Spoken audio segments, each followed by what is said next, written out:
Welcome back to Lecture 9. In Lecture 9 and in Lecture 10 now, we finish out the information to students, particularly in this lecture series. In Lecture 9, we talk about successful high school students, and then in Lecture 10, we talk about making plans for the future.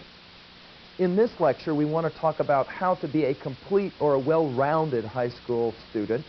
We want to talk about issues of historical values of schools. We want to talk about the power structure of schools, because so often a student doesn't understand specifically what kind of power structure they are involved with when they are in a school. Then we want to talk about understanding the community of the school, as I call it. What is the role that the school plays in the life of the community in general, and then how can you play a part in that actual community? Finally, we want to talk about curriculum choices and goal setting, two topics which are very important to the successful student.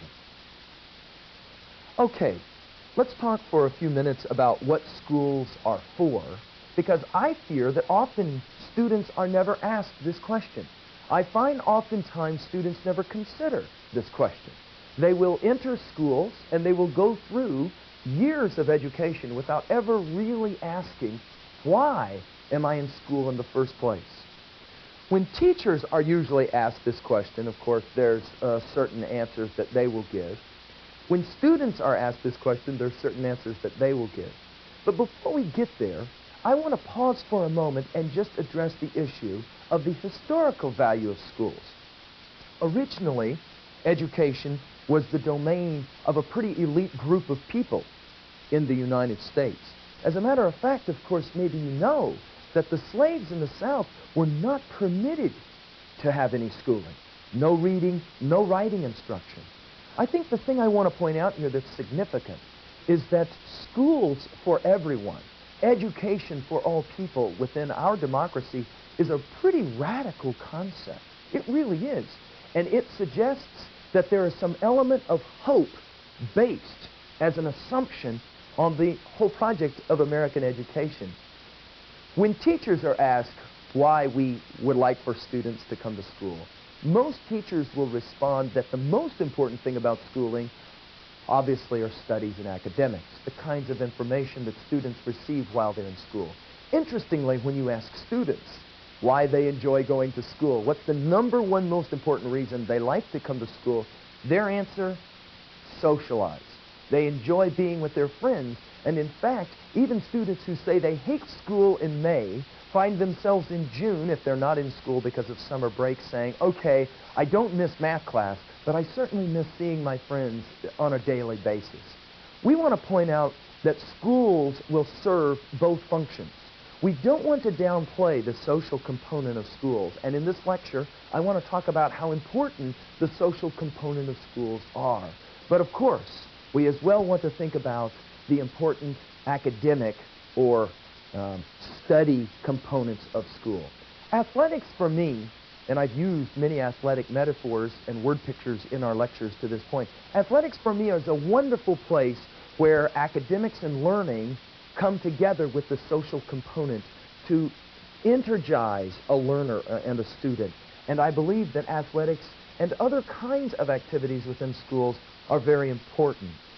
I want to say something I've already said before. Students have, if you're going to be successful, you have to get beyond the notion that school is the place where they do things to me. You've got to get beyond this. The stupid teacher does this. The dumb school does this. I don't like this idea. They're always making me do. No, no, no. If you're going to be a successful student, you have to move beyond this idea and instead see schools as the place where I do things for myself. I go to school to help myself learn. Now let's talk for a few minutes about the typical power structure of a school. Now it's important that we understand that not all students attend public schools.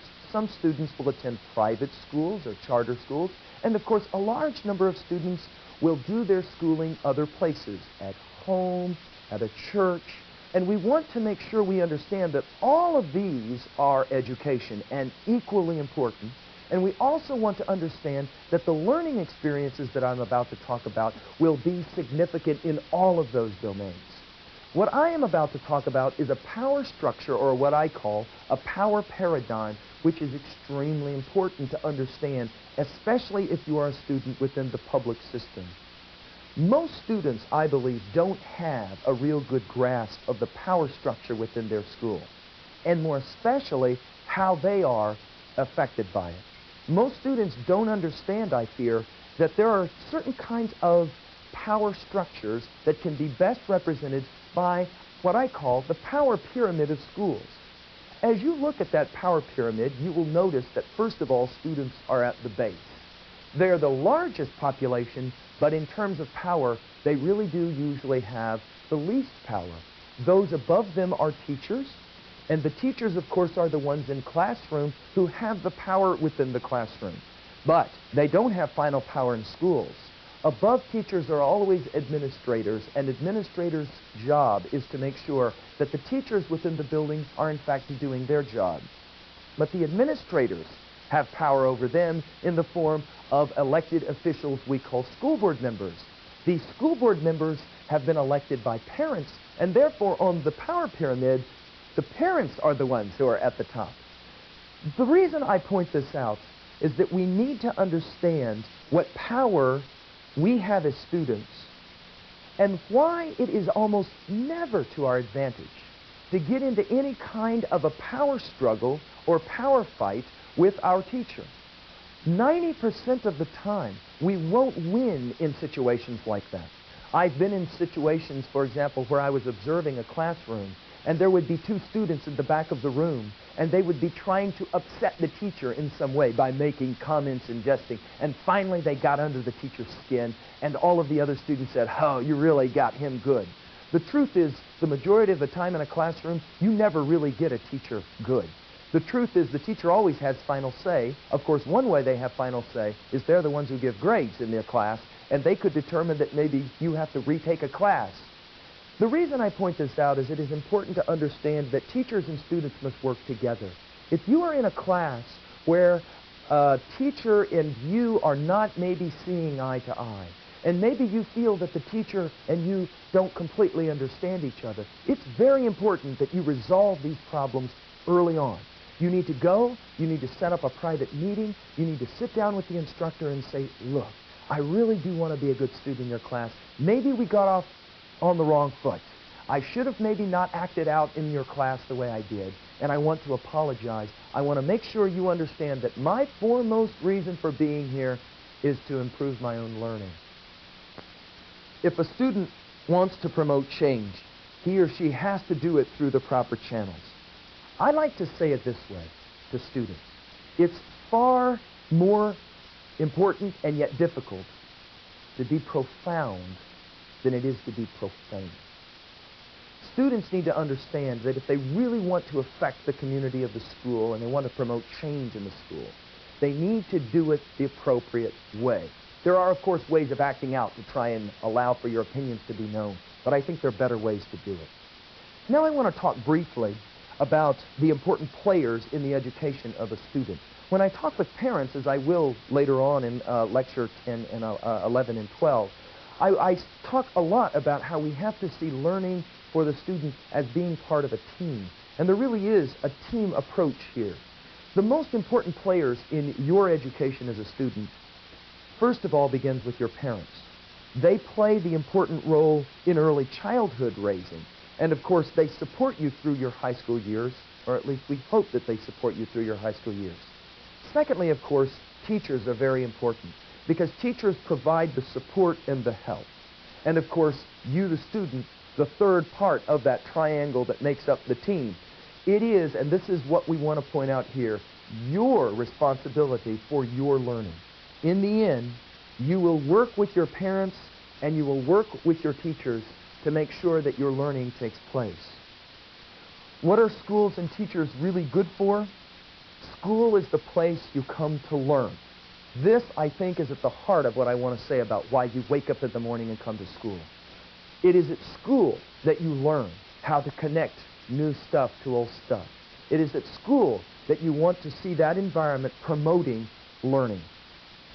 Teachers are there to serve as your helper. Now, this is very important. I have often heard parents and students say, my daughter's not a good math student because her math teacher in high school was a lousy math teacher. It's important you understand that your learning is your responsibility. And a parent and a child working together make sure that information is being learned with the help of the teacher. Go back to the example that I was working with before of the math teacher presenting the information from chapter 7.1. If I've done my reading before I come to class and the teacher is up there presenting that information to me the second time, I've already seen it once. I show up to math class not to learn this concept necessarily, but to understand the concept better. The teacher's job is to do that.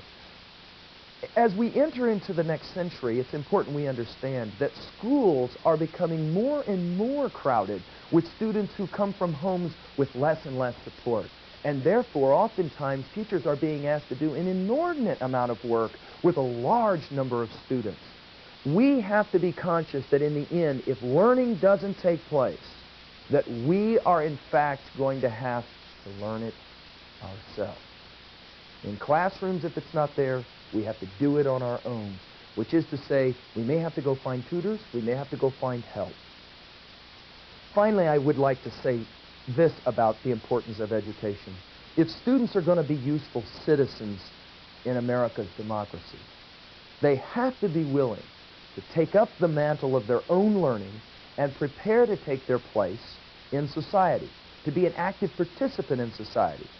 I think another way to think about this is, school is the place where we learn what problems there are in society, and we as well learn important skills so that we can work together to improve society, both nationally as well as internationally.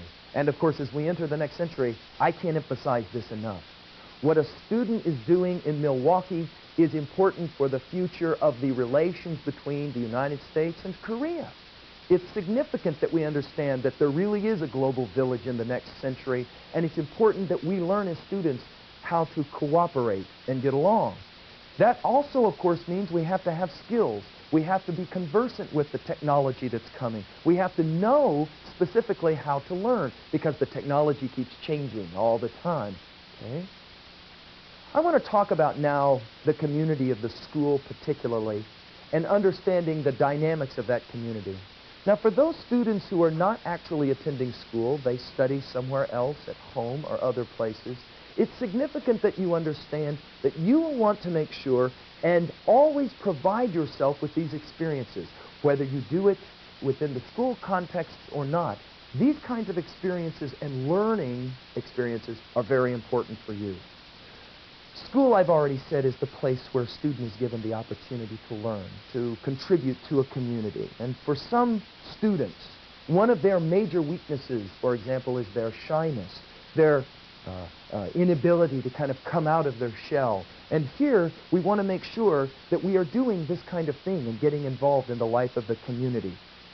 Also, college applications want to see a student who has been involved in a lot of the life of the community. It isn't enough to simply have good grades and to get a good SAT or an ACT score. Admissions teams in schools want to know, is this student capable of becoming a part of a bigger community? And of course, this is where we learn this at the high school level to get ready for, as I'll talk in the next lecture, to move on to the next level of university or college maybe. One great goal for yourself, and I always suggest this to students at this point in a lecture like this, is to decide that in the next year, you are going to go out for some kind of special activity. It might be an activity that you've never engaged in before.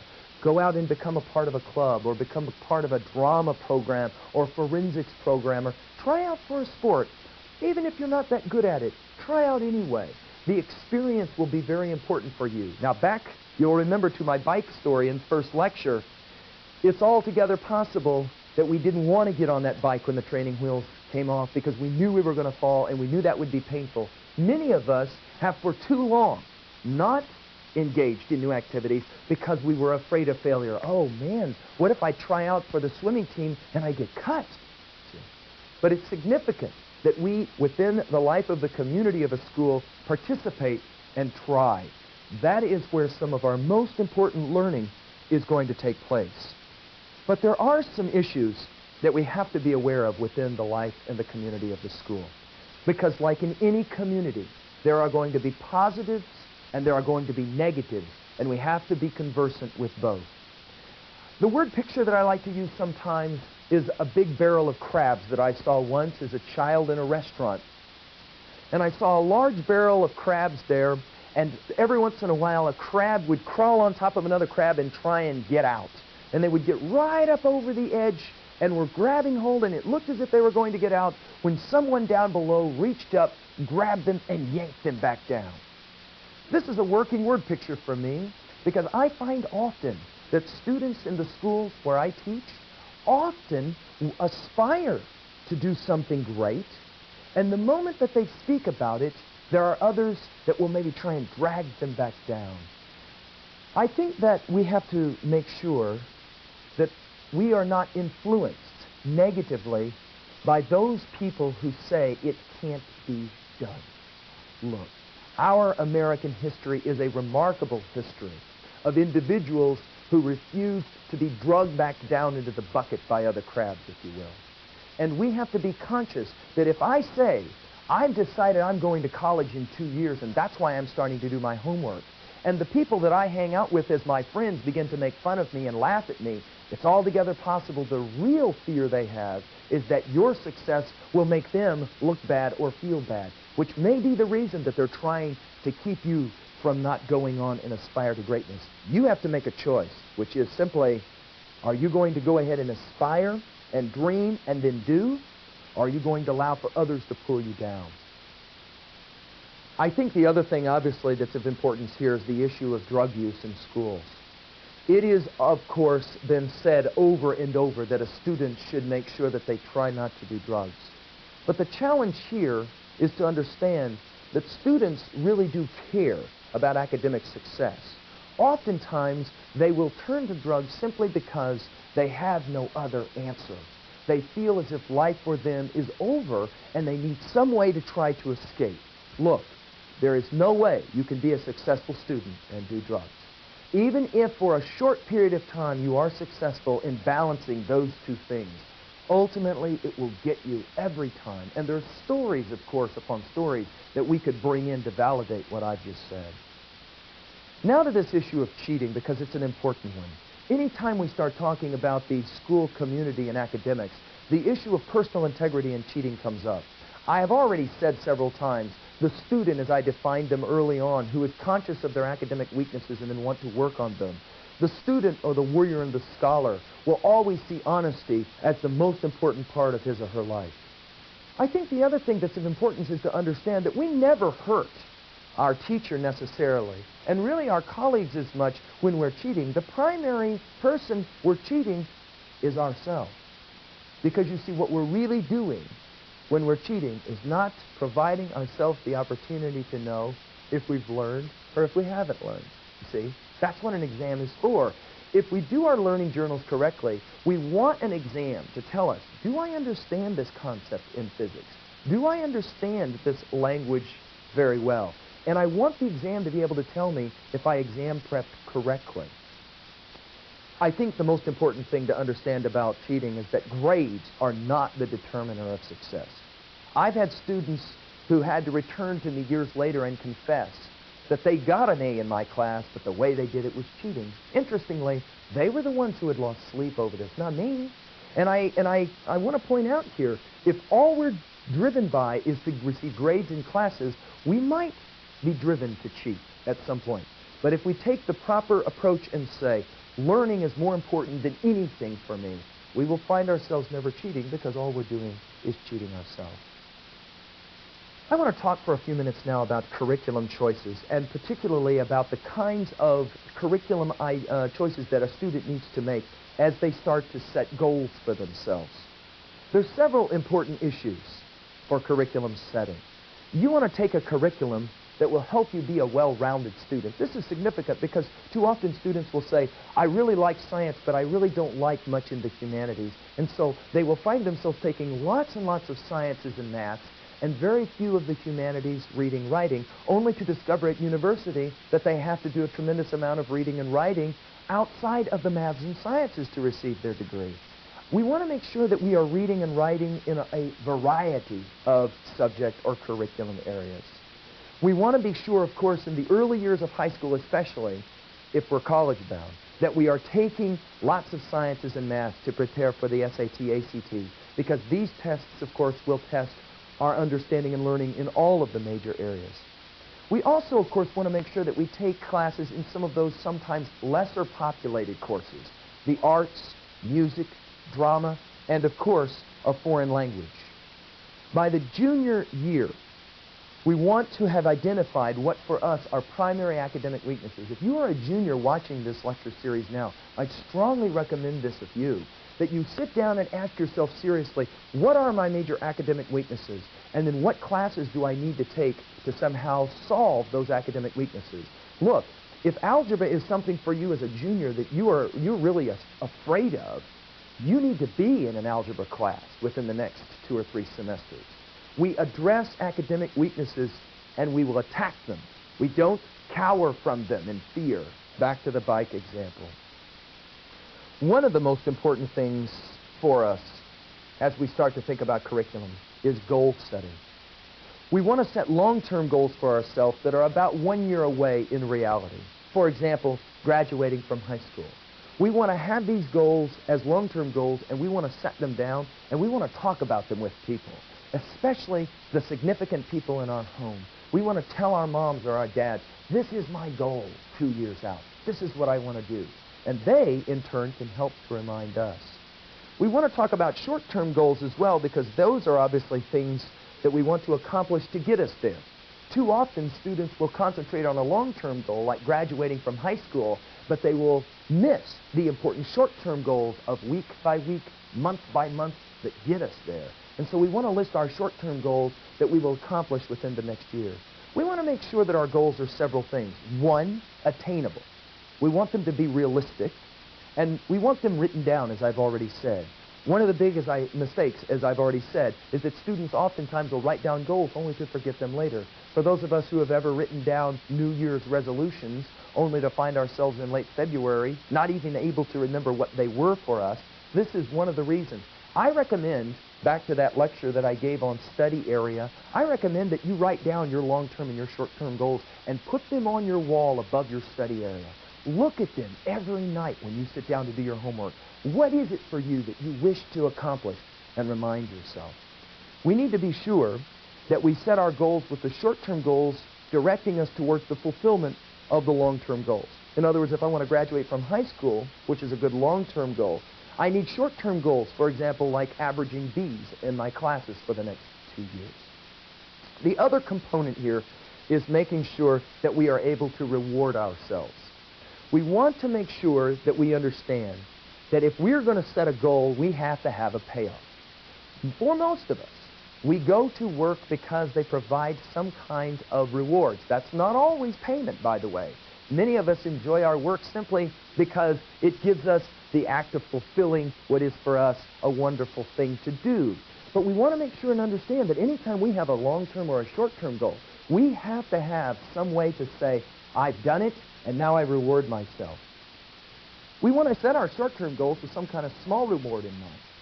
For example, I like to talk about this. You can play, for example, little games with yourself. You can say to yourself, okay, look, I am going to do homework for the next 3 weeks every night. Now, that's a good short-term goal. I really like hot fudge sundaes. I am not going to eat a hot fudge sundae for 3 weeks. And at the end of 3 weeks, I'm going to treat myself to the nicest hot fudge sundae that I can with maybe a companion that I would like to as well share my hot fudge sundae with. See, what we're doing here is playing little games with ourselves. Many of my students laugh at this, but then they try it and, wow, you know, after a week of no hot fudge sundae, this starts to become something. Wow, you know, maybe for sure I should try and get through 2 more weeks. The reality, of course, is the longer we can go doing something positive, the closer it might come to being a habit for us, which is, of course, why we call them study habits, right? You will remember that in this vein, it was Francis Bacon who said, studies develop into habits. The notion here, of course, is that what we're saying is that we study, and as we do it, we get better at it. And, of course, short-term and long-term goals and rewards obviously have something to do with this. I would as well recommend that you sit down with your parents and you talk with them specifically about what your short-term and long-term goals are. I recommend that at the conclusion of this lecture series that a student sits down with the parent and says, I've watched this lecture series and now I feel motivated to try and do something academically. These are my academic weaknesses. These are the ways that I believe I can provide for improving those academic weaknesses. These are my long-term goals. These are my short-term goals.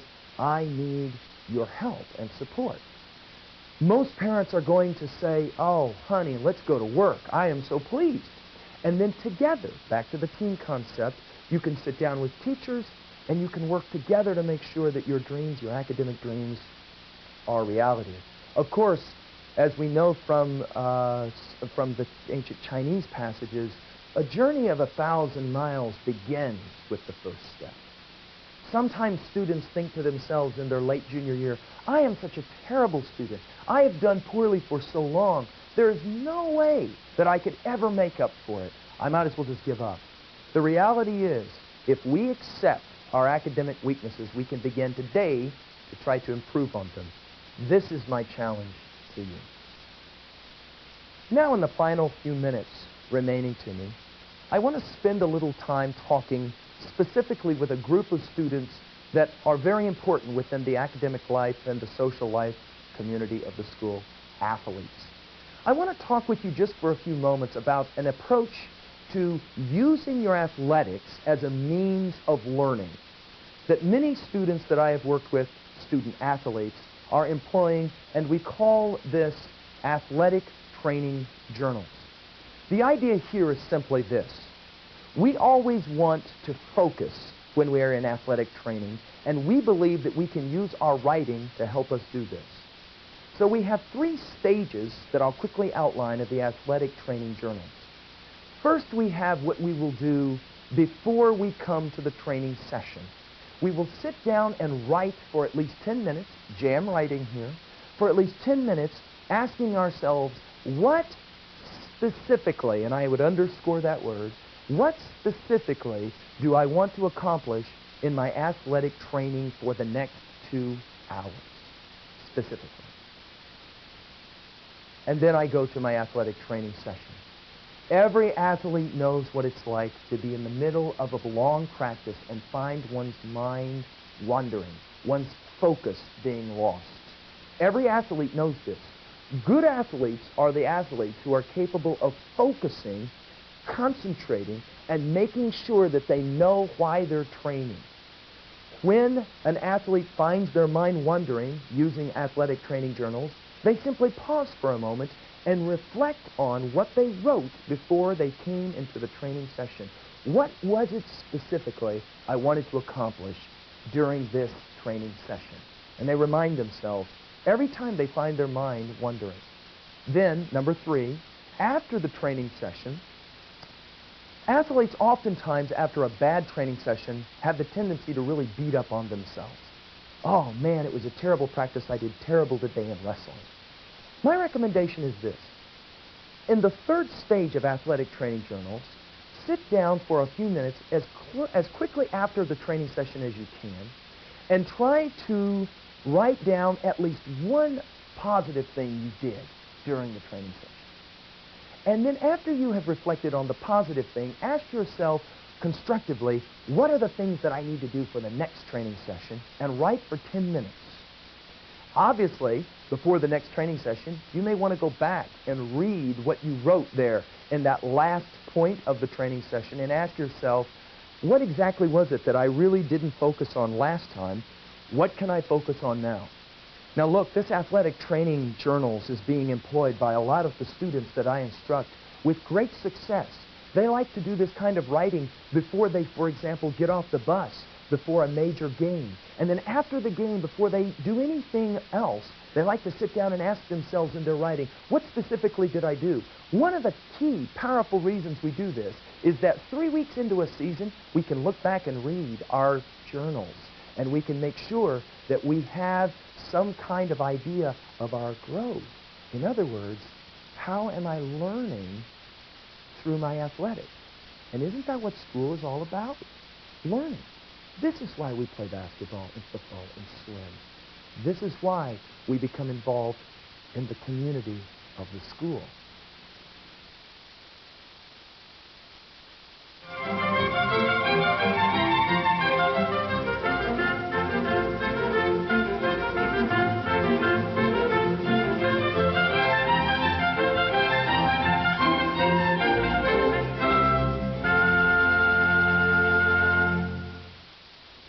Welcome to Lecture 10.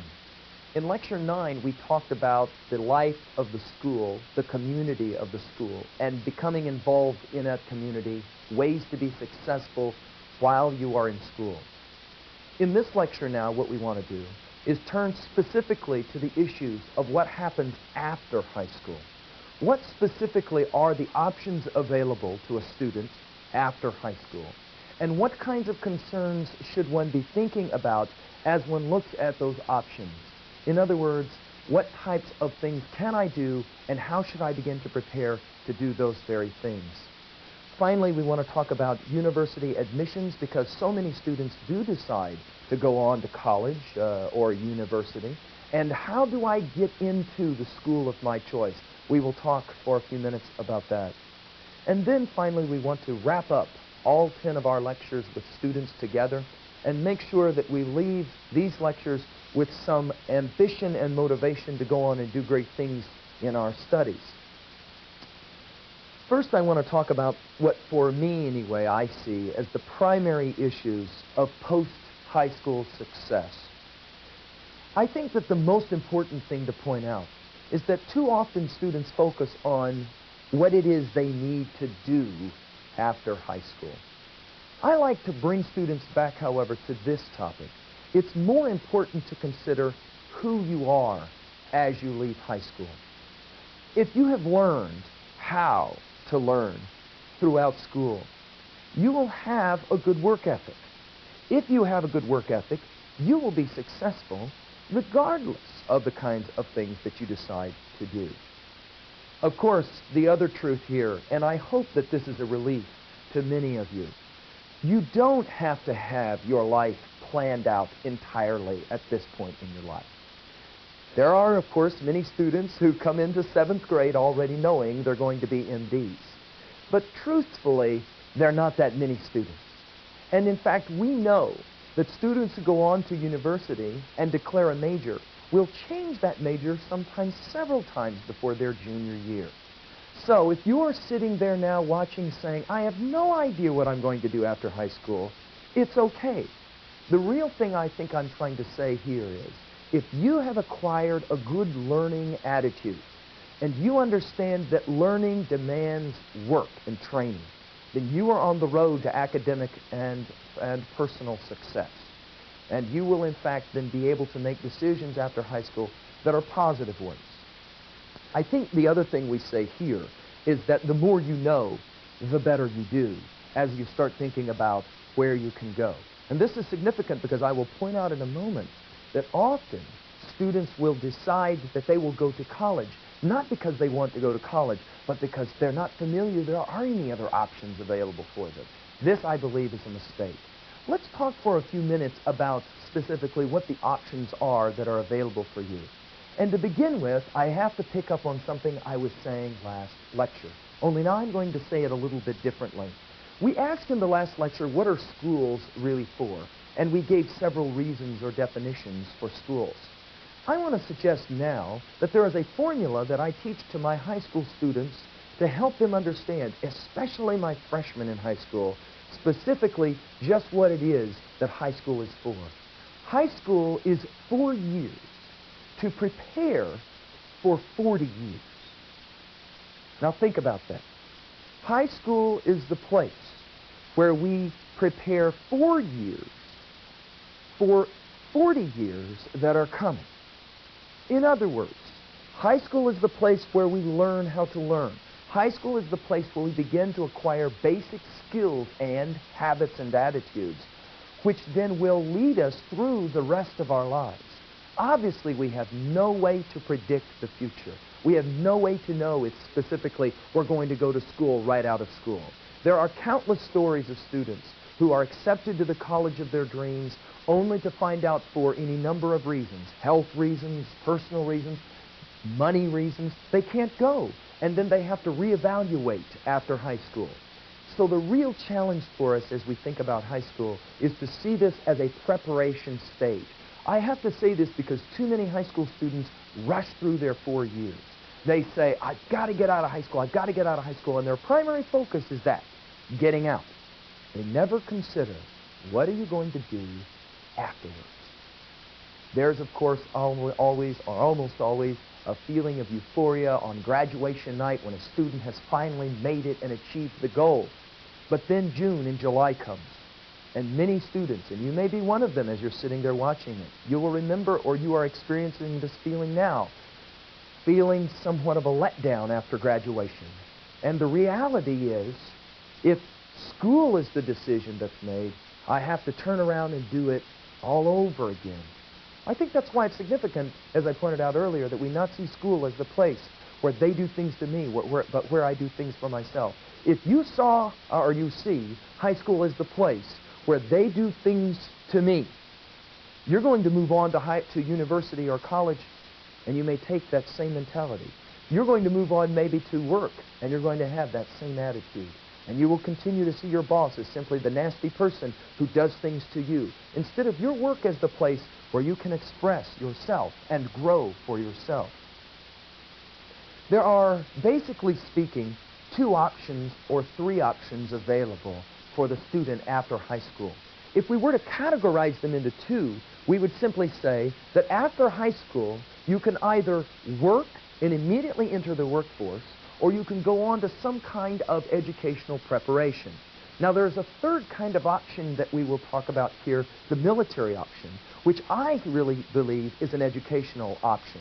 As I look at what can happen for a student after high school as they enter the military, the primary focus is here getting skills, more education, and more learning, which is very important and for many students is a wonderful answer, especially for those students who are uncertain about what they will be later on in their life if we're speaking career. And going into the military option as well is a wonderful way to gain some discipline for many students who through high school, honestly, never learned to discipline themselves, and they will struggle if they go immediately into an academic setting like the college or the university. Of course, many students do choose right out of high school to go right into the workforce. Sometimes we have to do this because we don't maybe have the financial wherewithal to be able to go immediately into further education. The problem, of course, with going into the workforce right out of high school is that oftentimes the amount of money that one can make are somewhat limited. In other words, oftentimes we can find ourselves realizing 2 or 3 years out of high school and we're working a job that we're probably not going to make much in the form of advancement because we simply are going to not have enough education to take us to the next level, and then we're going to have to go back and begin to do the education. Okay? So let's talk specifically about the choice of educational opportunities. Many students decide, either immediately out of high school or sometime further along, that education for them after high school is what they're going to have to do. Let's talk about some of the opportunities that are available to a student after high school. First of all, and these are some of the most overlooked options available to students, there are what we call specialty schools or tech schools. Now, these schools are very important for many students because many students leave school, high school, kind of knowing what they're going to be when they, quote-unquote, grow up.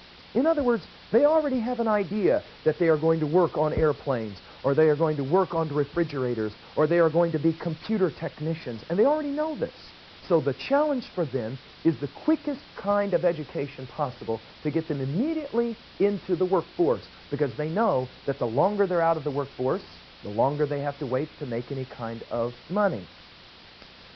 Tech schools, however, we have to understand, demand more educational focus and skills, in reading especially. I remember once giving a lecture to my seniors on reading, very similar to the lectures that we heard in 2 and 3. And I remember at the conclusion of the lecture that I noticed the student in the back of my room was not listening very closely and even occasionally was jesting or joking with a friend of his. I didn't make a point of it. But after class, I called him up and asked him why it was that he wasn't listening very close to this lecture. And he said, "Look, Mr. McGee, I really don't need this information." I said, "You don't? Really? Why?" He said, "No, I'm not going to college. I'm going to tech school." And I informed him that the tech school he told me he was going to taught predominantly all of their information via textbooks. The first thing that he would be asked to do when he arrived was to read textbooks and lots of manuals. I went on to tell him that his tech school program, unlike a university program of 4 years, was only 18 months. However, in 18 months, he would actually read more pages than most college juniors would have read. Well, you can imagine the look on his face when he realized, whoops, maybe reading for me is something that I should have been trying to do through high school. And this is very important. We oftentimes believe only students who are immediately college-bound are the ones who need to develop a reading habit, and that is just not true. Tech-bound students do a tremendous amount of reading and must be very organized. Obviously, the master schedule is very important for a tech student. The other thing is we don't have as much time to mature through, for example, a university or a college setting, and we are going to immediately be placed into the workforce. And therefore, we have to be very disciplined if we're going to get into the workforce quickly and do well. The self-discipline, then, is very important. One of the best reasons, obviously, to take the tech option is that technical schools really, to a large degree, gain their reputation by helping their students find jobs through job placement. And so this is going to be an important question for you if you are thinking about tech school. What kind of job placement is there available, and how quickly can I get into the job force? Because you will be spending a large amount of money in a short amount of time for a degree that hopefully will get you right immediately into the workforce.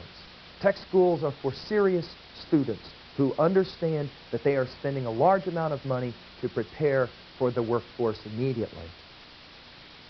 If you decide, however, that tech school is not your option, you do have several options available for you that fall under the category of, first of all, junior colleges, then small colleges, and then finally universities. Let's take a few minutes and kind of run down quickly what each one of these options are. One of the reasons I point this out is that many high school seniors are not familiar with the multiplicity of options available to them in their educational opportunities. First of all, to junior colleges. Understand these are 2-year colleges, only the freshman and the sophomore years, and they will provide a degree that we will call the AA, or Associate of Arts degree, or the AS, the Associate of Science degree. Primary reason here that students will attend junior college is it's a great way to be introduced to college life. The cost is usually as well not as large or prodigious as a university or a liberal arts college.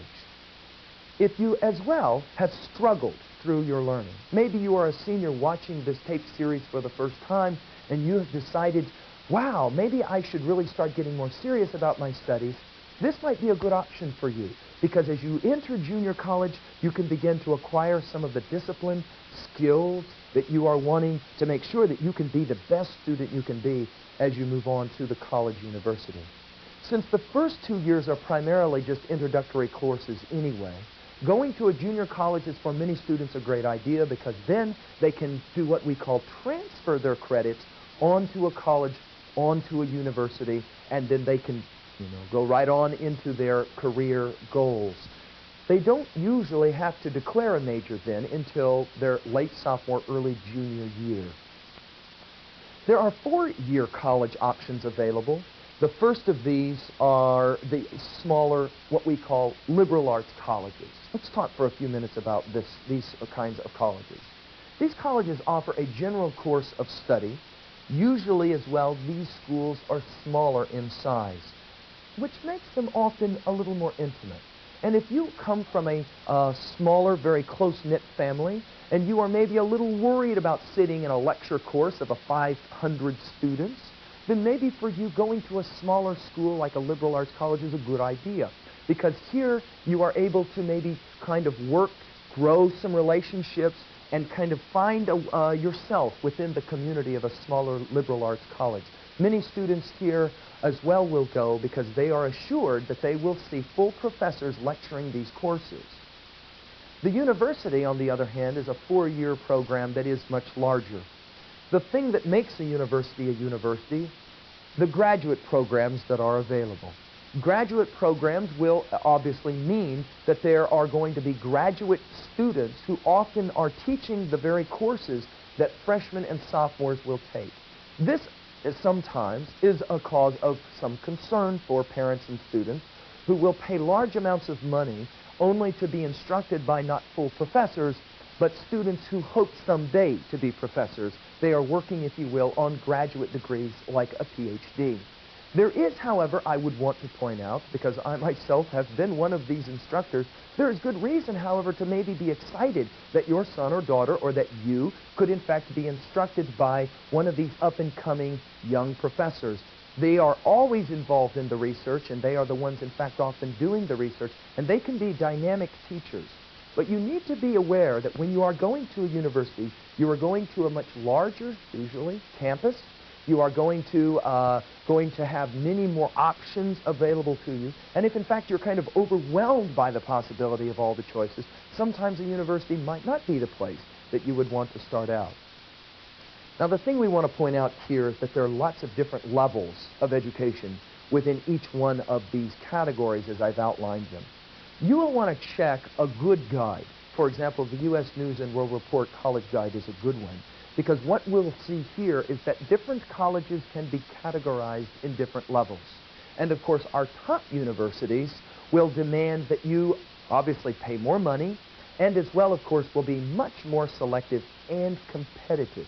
And this is important. If you are a student that you don't like the competition, the academic competition, dog eat dog, it might be that you've decided you don't want to go to a top school in America, but instead want to try maybe what we would call a Tier 2 school. Now, for those of you who have already made up your mind that university or college is for you, the thing you are going to do after you graduate, the real key for you now is admission. Let's talk for a few moments about the admissions issues. And many students think about admissions without thinking about what I'm going to speak on first, issues of curriculum. How many times has a student decided that they're going on to college only to realize they don't have enough years of a foreign language to qualify for admissions? Let's talk for a few seconds about what curriculum you need to be involved with if you are college-bound. First of all, you always want to check the number of schools that you are working with and make sure that you understand what kinds of English, math, science courses are required, and make sure early on that you are obtaining those kinds of classes. I mentioned as well this thing about a foreign language, and this is significant. You want to make sure that you have at least 2 years of a foreign language. That is important, because that will tell you oftentimes whether you will be admitted or not to a university. The other thing here in terms of curriculum has to do with this thing of computer skills and keyboarding. Look, most schools are going to ask that you are literate here with computer skills and keyboarding. And if you have not had a keyboarding class and you're a junior watching this, you need to make sure that in the next year or two that you get into a class where you can learn some keyboarding and computer skills. So much of what we do at college and university is driven by the computer and the new technology, and you don't want to land on a campus and feel uncomfortable. Let's talk for a few seconds now about some of the issues of academic abilities. To enter a college or university, you're going to have taken the ACT or the SAT, standardized tests as I spoke of them earlier. You want to make sure that you have taken these tests for the first time in your junior year if you have the appropriate courses, especially if you're taking ACT, your chemistry course. And you'll want to take it probably in April or May of your junior year for the first time. usually without sending your scores anywhere, just to see how well you perform.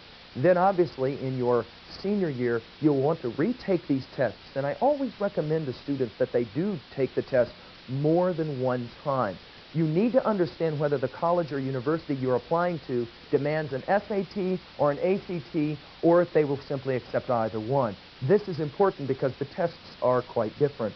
For preparation for the SAT, ACT, I always recommend the Princeton Review material. It's not that I'm being paid extra money by the Princeton Review to recommend their material. I've looked at all of the materials, and these are the materials which I believe are the best for students in preparation for those examination tests, those standardized tests. You can as well obviously go back to some of the comments that I made about taking standardized tests here earlier. You need to understand that university work is as well heavier and harder, more demanding. Taking an AP class or two at the high school level can obviously be a great preparation for those of you who are going on to the university. And as well, I want to emphasize one more time, you have to have good writing skills if you're going on to university. Get into some classes at the high school level that demand a lot of writing so that you can begin to prepare. Go back to what we did in Lecture 8 and realize that you will be doing that very often in many of your classes at the university.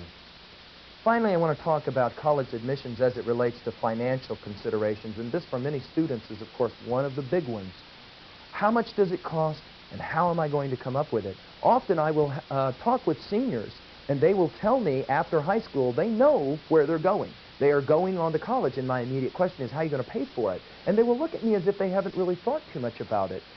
We need to make sure that we understand we have to know all of the financial components, not just what a school costs, but how are we going to get there, transportation issues, and some of the other things. Let's talk for a few minutes.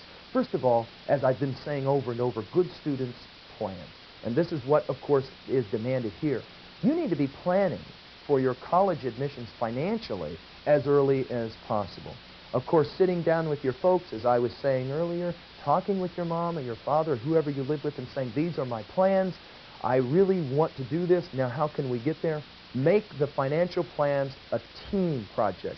Too often students don't include their parents early on in their plans, and then when they realize financially they must have their parents filling out the financial aid forms, etc. They need their parents' help. The only problem is they haven't included their parents too often in some of the discussions about financial planning.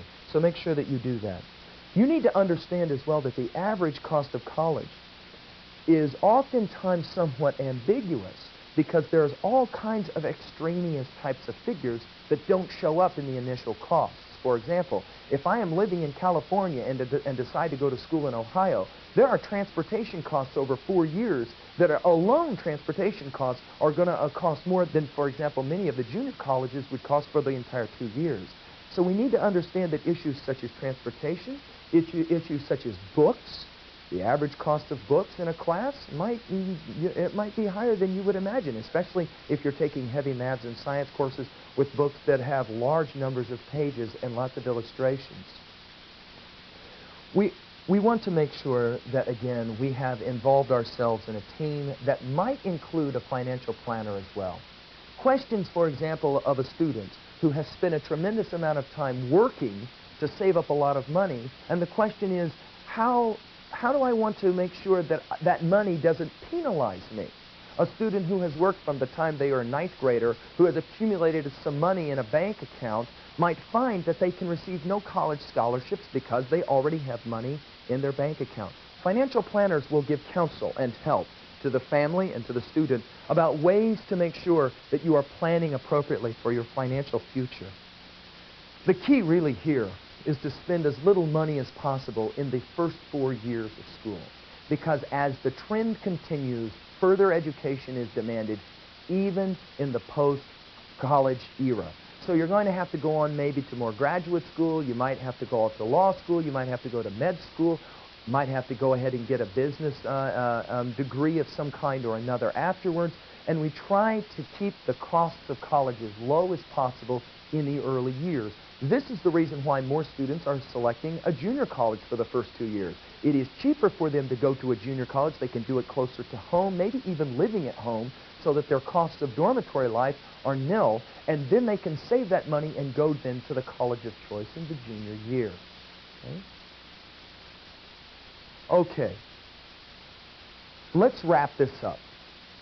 We have come now to the end of our lecture series for students, and let's make sure that we understand where we've been.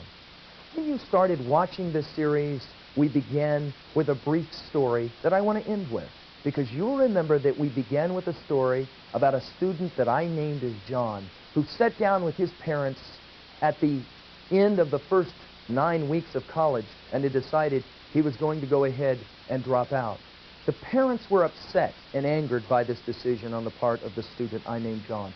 John himself felt anger and some frustration, but mostly fear, because he was looking ahead and he didn't know specifically just what he was going to do. We talked about learning as being the primary focus of these lectures, and I hope that as you were listening to these lectures again and again, we came back to that idea, and I hope that it stuck for you. We used lots of word pictures like the riding a bike word picture to remind ourselves that learning demands some pain and overcoming our fear. We went on to talk about the importance of making sure that when we're reading, we know what we're doing. When we are reading, we have always in mind the ability of getting information I can use. We understand social reading is important for us, but when we are in school, we are doing something quite different. We are reading so that I can get information I can respond to.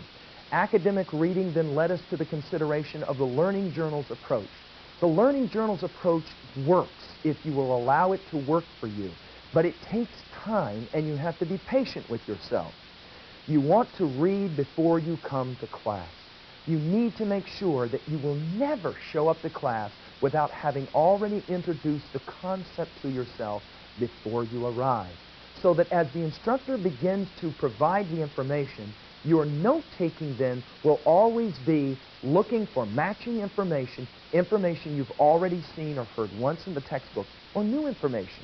And you have to decide how important that new information is. And of course, you will be making notations on the right-hand side of your line in your Learning Journals notes. Any time that we are making sure that we are taking notes, the big question for us is, how will I be asked to respond to this information on the part of an exam? We talked about exam prep, and we talked about how significant it was that you were prepared before you come into the exam, and you can then solve issues of test anxiety. We talked about how you can take tests always scanning a test before you take it. Then we spent a little time talking about issues of organization. We talked about writing and how that writing is important for us prior to our papers, which obviously demand organization. We're doing some jam writing. We want to get our ideas on the page before we start worrying about form. Once we have our form down, we begin our drafting process, and we know what we're doing when we write formal papers.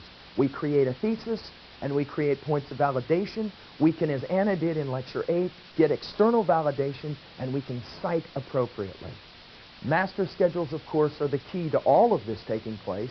To go back to what we said before, I cannot prepare for a class on Tuesday, Monday night, if I don't know what we're to cover on Tuesday. We have to go to instructors, and we have to obtain that information.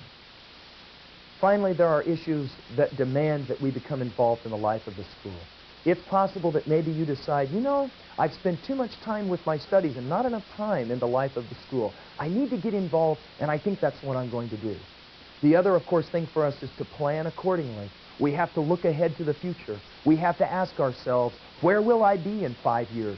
Where will I be in 10 years? But more particularly, who am I now? Am I a student who desires to learn and grow? Am I a person that loves to learn? If you look at yourself now and realize, maybe I'm not that student, then you can begin to dream of being that student. Find role models who were for you important. Look at people who were for you that set a scope, set a dream for yourself, and look ahead to the future. We can succeed only if we begin to lay out a plan and a strategy. Good students are not necessarily born for their greatness. They acquire their greatness through hard work. And we can work and we can get there. But we have to pedal our bike, knowing we're going to fall, but we've got to get back up and we've got to do it again and again. But someday in the future, when you are a great student, someone may ask you, how did it all begin for you? And you will have to admit, it began with my determining what really are my academic weaknesses and the courage enough to fix those weaknesses. Let's get up and let's go to work.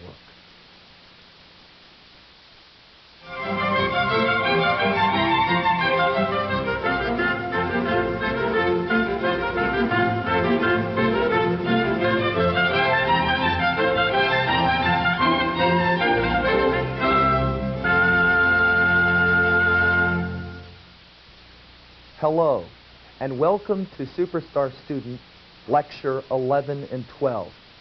This is a lecture series specifically for students in the first 10 lectures. However, now at lectures 11 and 12, I turn for a few minutes and speak with parents and grandparents maybe about academic success for sons, daughters, grandchildren. I want to point out here before we even begin that more than providing a tremendous amount of answers, what we're really doing is making sure that we are all aware of the primary questions we want to ask. Because once we know what the questions are, we can begin to try to find answers for those questions. In Lecture 11, I want to speak specifically about high school success and what a parent can do to promote success for their son or daughter while in high school. In the final lecture, Lecture 12, I want to talk about choices that have to be made after high school. Far too often, I fear, as I speak with parents, they wait until the junior or the senior year of high school to really begin to ask these kinds of focused or pointed questions. And we want to maybe ask them a little earlier than that. For this lecture, we're going to talk primarily about three things. We want to speak, first of all, about what I call the language of learning. In other words, when a parent sits down with their son or daughter and speaks with them about school, how should they talk about school? Then we want to talk about important issues of motivation. Far too often parents ask me, what do you do when your son or your daughter just doesn't seem to care about school at all? And finally, thirdly, we want to talk about important keys of academic success for high school students. If I am a parent and I want to make sure that my son or daughter is a success, what are the primary issues for me early on that I need to consider? Now there are, I know, many parents who will be watching this video who maybe don't even have yet children in high school, and that's outstanding, because the sooner we can begin to consider these questions, the better. Let's talk for a few minutes about academic language. Because the key to academic success, I believe, is the ability to communicate well within the family. I believe that the family has to be seen as a team which dreams of academic success together. But think about how often you have spoken maybe to your son or daughter about school. Your young son or daughter comes in from their sophomore year of high school at the end of a day, runs through the kitchen on their way somewhere, and we say to them, "Hi, honey, did your day go okay? Did you do all right in school?" Well, now the reality is, if the student is struggling in school, rarely is the student going to say, "You know, Mom, I really am struggling. Can we sit down and talk about my problems in school?" What is it most poor students say to their parents? "Oh, great. Everything's going great, Mom. Can I borrow the keys and be gone?" And, of course, the reality is for many parents, they don't realize that really their son or daughter is having academic problems until maybe a grade report comes home, or a parent calls and says, "Your son hasn't handed in homework for the last 3 or 4 weeks. Now we've got problems." And then typically after that, what is the way a parent speaks to the son or daughter? We sit down across the table in that somewhat scary meeting for kids, and we say, "All right, you better get on it. What's going on here?" And unfortunately, often, the son or daughter doesn't have any way to respond intelligently. And so then it ends up a fight. "Leave me alone. Go away. I don't want to talk with you. It's none of your business. You never know what it's like to be a kid. We're in the 90s, and it's different," and on and on and on and on. And I think that for many of us, then frustration grows. I believe that each of us has to understand what role we play on the academic team, as I'll call it. Each player has to have a common language so that we can talk about learning success. I believe that one of the best places for this is the ideas that I present on Superstar Student in the first few lectures. If you haven't already done so, I would strongly recommend that you go back and watch, either with your son or daughter or alone, the first, for sure, lecture of Superstar Student. There I define learning, and I place learning within a context. If you have what I call code language, you can begin to seriously talk with your son or daughter immediately about academic weaknesses and strategies to somehow correct those weaknesses. I define learning as the ability to connect new things to old things, and the ability to be what I call a warrior and a scholar, to admit that one has academic weaknesses, and then to try and find ways to solve those academic weaknesses. If you are capable of talking with your son or daughter about these things in code language, then you can begin immediately to address what are obvious problems. More important than grades is student learning. Far too often, parents will use grades as a measure of academic success, and we know too many stories of students who graduate from high school with all of the accolades. They are the top basketball players. They are the top students in terms of grades, only to go on to university and struggle and sometimes even drop out of school. That is how, in fact, I began Superstar Student Lecture 1, with a real-life story, name is changed of the student, of a young man and his parents who sat across the table from me, and Mom and Dad were stunned, shell-shocked. How could a student who did so well in high school leave and go to a state university only 9 weeks later to determine that he will no longer be in university? How do we respond? Grades are not the way we measure academic success. When a parent and a student sits down then and talks together about studies, there has to be an understanding of what I believe two things of importance. The role the parent must play and the role the student must play. And if we haven't talked about these in advance, we're going to begin to butt heads right away. The parent needs to understand that their role is academic leader on the team. It's his or her job to keep the student focused on the big picture, to make sure that post-high school and a well-lived life is what we talk about in our house regularly. It's the job of the parent then, I guess is what I'm saying here, to serve as kind of the coach, to remind the player, the student, that this is the big deal here. We really have a game coming. Sometimes that game is defined as getting up every morning and going to school. Sometimes the game is the selection of maybe a college down the line. I'll talk about that in the next lecture. The student's role has to be understood as well, and I spent several lectures in Superstar Student, lectures 1 through 7 and even 8, talking about what that role is in terms of personal responsibility. The bottom line is that the student must take responsibility for his or her learning. Too often parents try to do it for the son or daughter.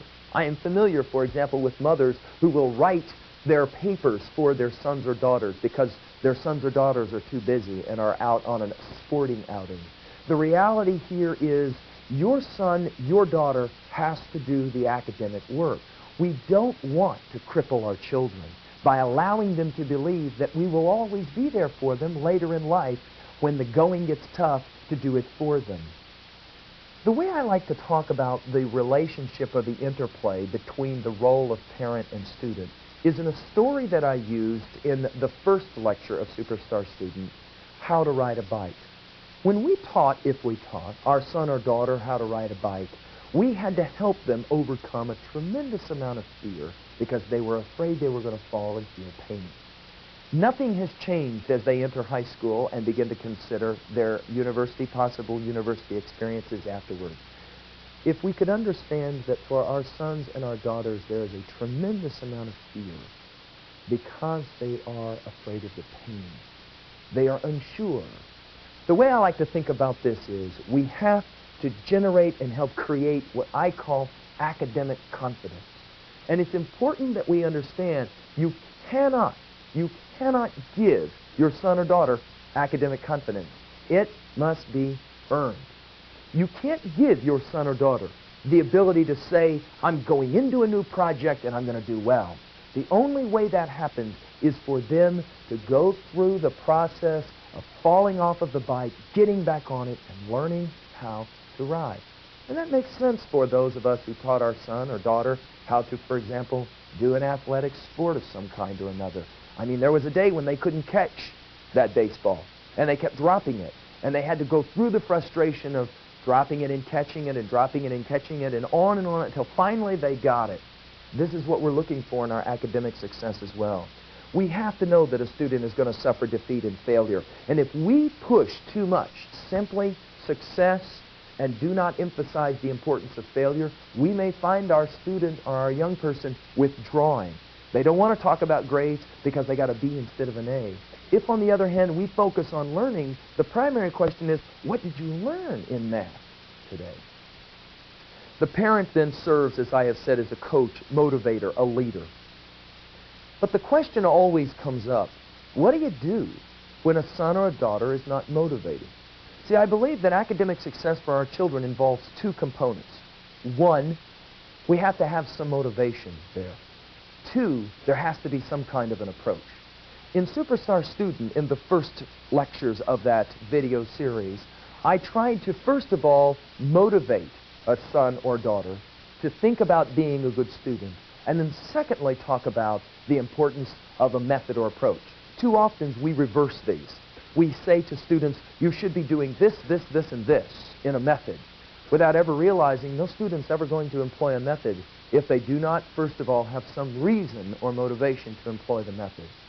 One of the recommendations I would make for you as a parent is that you go back and look at the first few lectures of this tape series, maybe with your son or daughter, and try to analyze specifically the issues of motivation as I talk about them. But for you particularly, I would suggest some of the following. We know, by and large, children become what they see. Now, this can be, of course, as is pointed out in the media often, this can be somewhat frightening given all of the stuff that kids watch early on the media. But the reality for us is there's a positive side to this. Students will as well become the positive things that they see. We want to decide that we will be the best examples of academic role models that we can be. This means that we as parents want to demonstrate good learning attitudes. For example, if we want to promote learning and reading in our house because we know that's important, it's important for us maybe to become readers. Designate 30 minutes in the house every evening on school nights when no television is on and everyone reads in the house. I know many families who have employed this method and with remarkable success. When children watch Dad read for 30 minutes every night, Mondays through Fridays, there is a remarkable influence it has on older children.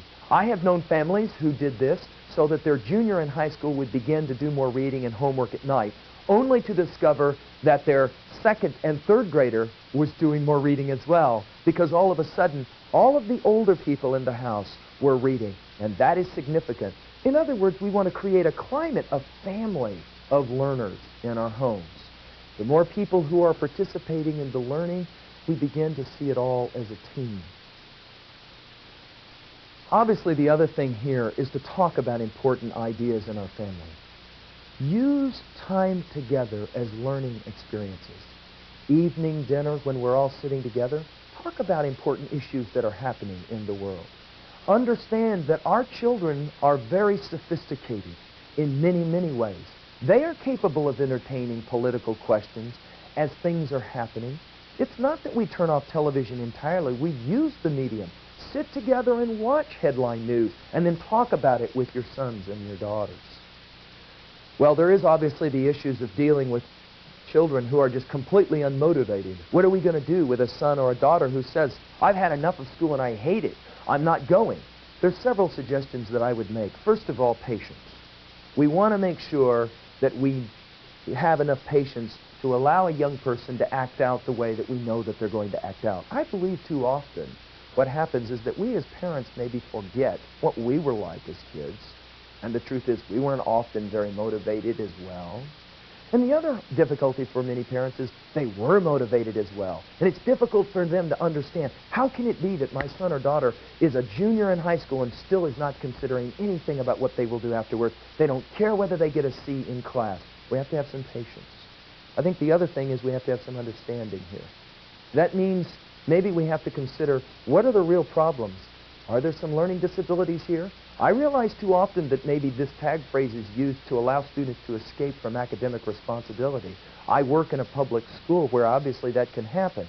But I really believe that we have to ask questions, is there some reason why my son or my daughter is not in fact engaging in the classroom? Obviously we want to ask questions about how my son or daughter is getting along with teachers, with their colleagues and peers in school. And of course, the most important thing is hope. We can't give up. No matter what happens, we refuse to give up. It might be that your son or daughter never learned to ride a bike because they were too afraid of falling and getting back on the bike. And so we just simply said, all right, that's a project we're not going to ask you to learn. But student and academic success is another story entirely. We cannot give up here. We have to support our son or daughter through what is often a very trying experience, the high school years. I think the other thing here that we have to make sure we understand is the importance of goal setting. Because one of the primary ways to help a young person think about their future is to talk with them about goals. What are long-term goals for you? What are short-term goals for you? What is it that we are wanting to see ourselves be, maybe, for example, several years from now? We know that oftentimes our own kids don't think too much about the future. Or if they do, they think about it in very sporadic ways. And, for example, if they're frightened about their future, they shut down and they don't want to talk about it anymore. Our job is to help them set some long-term goals. But to talk about what will happen in post-high school with support and love. Never as if we're kind of forcing them into a corner. All right, what are you going to do? You need to make up your mind. Instead, to allow our sons or daughters to know, look, honey, we're in this together. I'm helping you think about the future. I want you to think about the future, but I know it's frightening. One of the things I'm going to recommend that you do, and I'll make this recommendation several times in the next 2 lectures here, is I'm going to recommend that after you finish with this lecture series, you sit down with your son or daughter and say, okay, look, we have some ability to talk now. We can talk about languages and learning. So now, what specifically for you are some things that you're afraid of in terms of your academic weaknesses? And what can we do to somehow fix those? The way to get to long-term goals is, of course, short-term goals.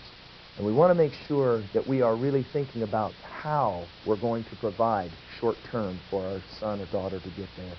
Setting up small short-term goals with rewards is one of the most powerful ways I know to set a student on the right course. Let's forget about an A in math for this semester. Honey, let's focus on 3 weeks. Every night, I want to see you together with me sitting down for 10 minutes. And I'll just go over your homework with you. I just want you to teach me your learning journals. See, that's powerful. If you know what learning journals are, you can ask your son or daughter before they leave in the morning for school, to say, show me your learning journals for science real fast, honey. See, your son or daughter will know what that means. What, in other words, the code language here, what are we covering today in science? Where is our master schedule? We can't do learning journals without a master schedule. And this will allow for parents and children to begin to talk together. And these are short-term goals. I think the other thing about motivation here that's of importance is to provide academic role models from outside of the home. As we said above, models are incredibly important. And we want to talk about role models that are positive role models for our kids. In my house, and I have a daughter now in middle school, we have already, from years ago, selected what we call warriors and scholars within our house. Students who exemplify good study, good learning, and we talk about them in our house. What makes them good students? Why are they perceived as good students? Because they emphasize learning over grades? And we point out occasionally, now watch, honey, look how this young person is really doing something in their coursework and really learning, and they're going on to be successful. We want to do a lot of this in our school life, in our home life together. These older students then will set a pattern, hopefully a pattern that our children will begin to emulate as they grow older. Okay, let's talk about some keys to academic success in high school. First of all, I strongly recommend, if you haven't done so, that you take a look at lectures 2 through 10. Because here I speak specifically to students, although it's good for, I think, parents to hear this, to students about what it really means to be a good student. And academic success, if you understand those keys, you can talk to your son or daughter. If they have a major project in writing and they're frustrated, you can say, well, let's sit down and jam write for 10 to 15 minutes. What do you say? I'll time you. See? Or if they feel, they seem a little overwhelmed and they're not getting deadlines met, you can ask them, what about your master schedule? Let's sit down and take a look at your master schedule 2 weeks out for the next 2 weeks with all of your coursework. See, that's code language. And you, then, and your son or daughter are working together. That's cooperation, and that will lead to success. I think it's important we point out that you can't rely on schools or teachers to educate your son or daughter. To this degree, I believe that all of us have to homeschool. All of us have to be able to work together at home. If you are simply sending your son or daughter off to school and saying, I will allow for the school to educate my son or daughter, you are taking I believe, a great risk. And here, I'm a public school teacher. I am not at all condemning public education, but there's a tremendous amount that has to go on at home. And this is one of the important things that we have to point out. We have to work together at home. A student's education and learning, of course, then is the responsibility of both the parent as well as the student. And school, of course, is the place where we are going to receive primary help so that we can make sure that our children are learning. I want to talk for a few minutes now in more detail about how this learning team concept will lead to academic success. As I've already pointed out, there has to be a team between the parent, the teacher, the student, and we don't want to overlook as well the student's peers. It's the parent's role, as I've already said, to be the academic leader and to help all of these other players participate together. Parents and teachers must work together. Here, of course, as I pointed out in the master schedule lecture, we have to know what's due and we have to know when. I'm often asked, what is really wrong with American schools? What is wrong with American education? And there's a whole bunch in the press, obviously, about this issue. Let me give you my answer to this question. What really I see as wrong with American education is simply ignorance, a large gulf of ignorance between those at home and those at school, and it works both ways. Most parents don't know what happens in classrooms in America. And most teachers at school often don't know what's going on at home. So there's a gulf of ignorance that works both ways, and this is, I believe, why schools don't do as well as they could. Our project as parents is to bridge the gap between schools and home, to make sure that we understand what's going on in a classroom for our son or our daughter, what's being expected of them, what is due and when. And then, of course, at home, our job is to help promote the important learning which must take place. If kids in America were to be doing their learning journals reading before they came to class, so that teachers were actually not introducing a concept, but were teaching a concept that had already been seen once, teachers could do so much more powerfully the job they have to do in their classroom. I think as well that we need to point out that the good study approach is the key. It's not enough simply to tell our son or daughter, you need to go into your room, sit down and do homework. We've been maybe saying that for too long. I believe that students will only do what they are shown how to do.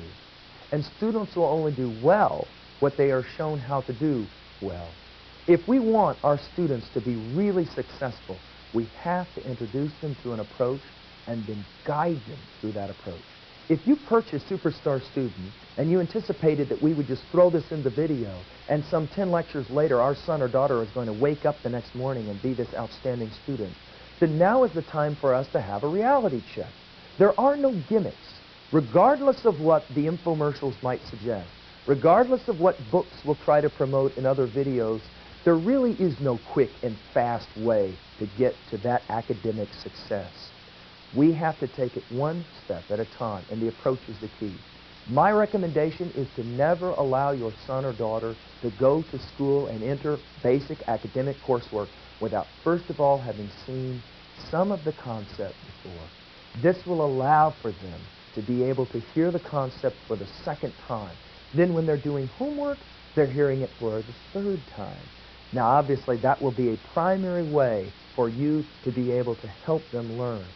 I recommended to my students that they utilize you as parents in the exam prep stage. In the exam prep stage for learning journals, that's the third stage, oftentimes I recommend to students that they ask their parents if they can teach the information to their parents. This is a great tool. If you as a parent are really wondering if a young person in your house understands their math or their science or their geography, ask them to teach the primary concepts to you. Say, listen, I'd like for you to tell me what you think will be on the exam for tomorrow. And then they begin to tell you, and then you can say, what exactly is that concept? Explain that one to me. Now, even if you do know, which often is the case, act as if you don't, and say, I'd like for you to tell me. Now, of course, if the young person says, Mike, you already know this already, you can say, okay, I know that I know it, but I'm going to pretend like I don't, just so that I can make sure you understand it. Remember, it's not enough that students memorize their notes. This is why learning journals is an approach that works. Students have to take information and then synthesize that information in innovative ways, creative ways.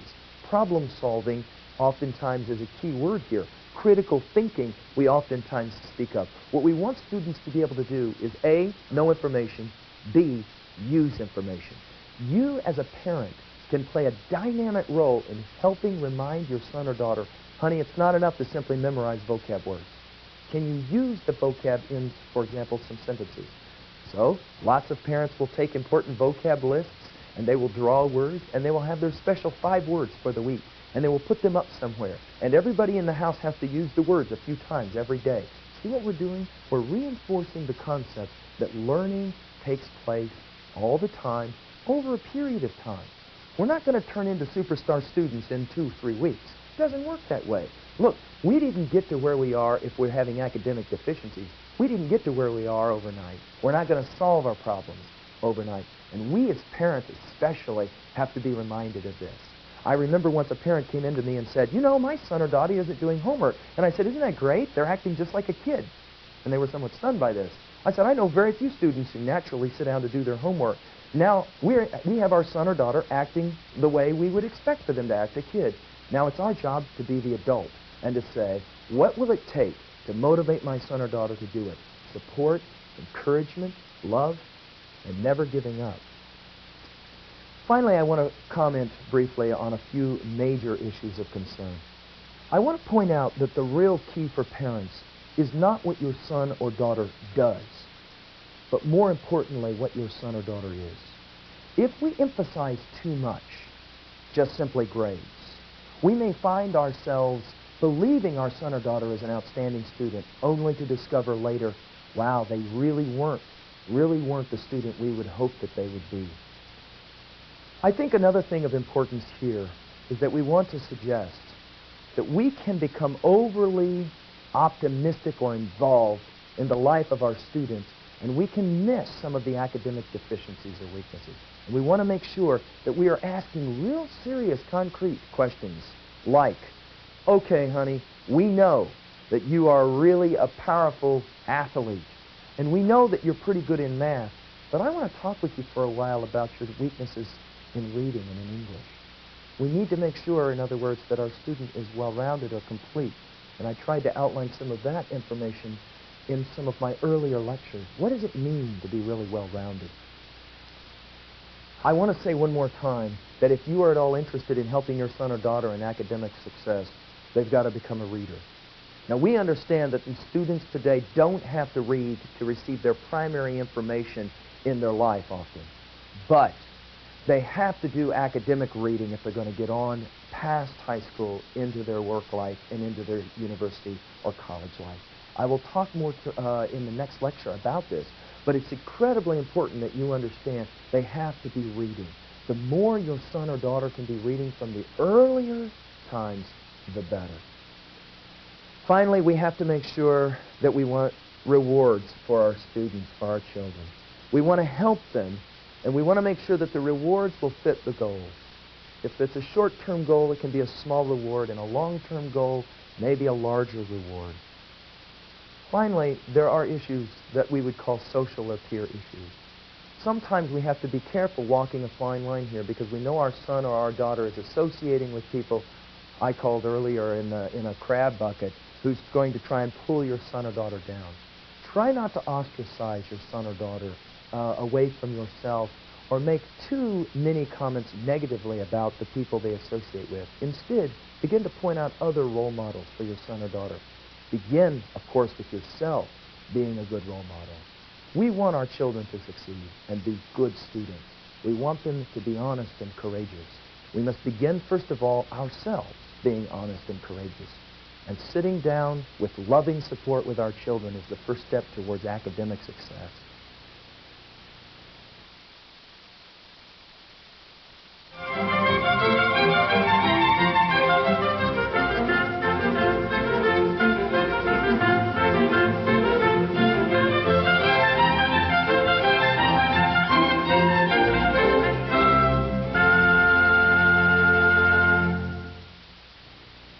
Hi, and welcome back. This is Lecture 12, the final lecture of this series, and it is specifically for parents who are interested in trying to help their son or daughter make those post-high school decisions which sometimes seem to just be almost overwhelming. I think the other concern here is that I've had parents who said to me, you know, I didn't even realize that there were issues that I should be considering until after my son or daughter had already graduated. And then, often, maybe it's too late. I want to talk here for a few minutes about several important college-bound kinds of issues because we understand, as we talked about early on with the student lectures, that really we're spending 4 years of high school to prepare for 40 years of life. There may be work that we decide to do post-high school, or there may be some kind of further education or academic work. I want to talk here specifically about the decision for college because so many students have to make that decision, and parents need to be guided, I believe, through that process. Now, again, as I said at the top of the lecture 11, I'm not going to answer all the questions here because, frankly, we don't have time and it can't be done. But what I want to do is to point you in the direction of the important questions that you have to think about. First, we're going to talk about concerns for the parent who's trying to help the senior in high school consider college. Then we want to talk about specifically college admissions and the issues of especially payment and financial aid, because these are sometimes rough topics for parents to understand. And finally, I want to deal with some issues surrounding the first year of college and college success. We began this whole series with a story about a couple of parents and their son, and the young man had decided to drop out. We want to, as much as possible, obviously avoid that. Let's talk about concerns before the admission process begins. The changing times really do demand that college admission plans begin early on in high school. And I think that the sooner you begin to talk about this with your son or daughter, as I said in the last lecture, the better. There ought to be several major issues of concerns for you to consider before the process begins. For example, we want to, as we said in the last lecture, make sure that our son or daughter really did learn how to learn. If they did not learn how to learn, we may be concerned. And for those of you who are watching and your son or daughter is a straight-A student, your concern right now, really more than anything, is can they learn? And there are, of course, ways that you can make sure that they are, in fact, doing that learning, as we outline on Superstar Student early on. I think another thing that we want to be conscious of is the kinds of coursework that our sons or daughters are taking. We want to make sure that our son or daughter is involved in important college-bound classes as much as possible. We want to make sure that they are involved in, for example, language classes, because most universities will require at least a couple of years. This will be significant because if a son or daughter of yours finds themselves in the middle of the process, hopeful for a college, and then all of a sudden told, well, if you don't have language, you can't do it, as a freshman here, this may disrupt many of the plans. Looking ahead, then, is obviously the key. Obviously, SATs, ACTs should be a subject of some discussion. Again, before you start going off and spending major amounts of money on SAT prep courses, work from the basics.